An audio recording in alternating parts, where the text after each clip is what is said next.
அச்சங்கள் ஆயினும் என்ன நெஞ்சோடு அச்சங்கள் ஆனந்த சங்கமத்தில் அச்சம் வருமா பூக்களை கிள்ளுவதால் ரத்தம் வருமா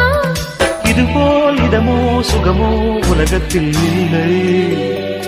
இவளின் குணமோ மனமோ மலருக்குள் இல்லை சேலை கட்டும் பெண்ணுக்கொரு வாசம் உண்டு கண்டு கொண்டே கண்களுக்குள் பள்ளி கொண்டே